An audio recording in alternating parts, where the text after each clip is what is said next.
আসসালামু আলাইকুম, সবাই কেমন আছেন? আশা করি সবাই ভালো আছেন। আমিও আছি আলহামদুলিল্লাহ, আল্লাহ পাকের অশেষ রহমতে ভালো আছি।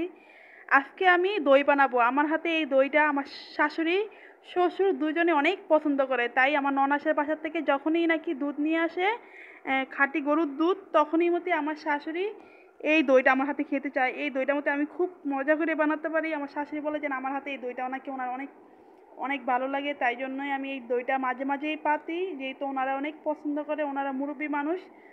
এই তো আমি একটা দইয়ের দইয়ের ভিতরে দেওয়ার জন্য, বিট দেওয়ার জন্য একটা দই নিয়ে আসছিলাম ছোট দিকে। আমি এখন যেই হাঁড়িগুলোতে পাতবো এগুলোতে আমি এখন দইয়ের বীজটা একটু দিয়ে নিব, তাহলে দইটা খুব ভালো মতো জমবে। আমি ছোট ছোট মাটির হাঁড়ির ভিতরে দইটা পাতবো, আর একটা বড় টক দইয়ের হাঁড়িতেই দইটা পাতবে। এখন আমি দেখেন দইটা সেট করে দিতেছি।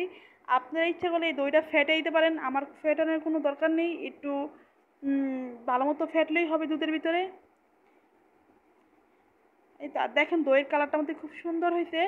আর এই দইয়ের কালারটা অবশ্যই আপনারা চেষ্টা করবেন ক্যারামেল দিয়ে বানানোর জন্য। চিনিটাকে একটু ক্যারামেল করে নেবেন, তখনই এই দইয়ের কালারটা সুন্দর একটা কালার আসবে।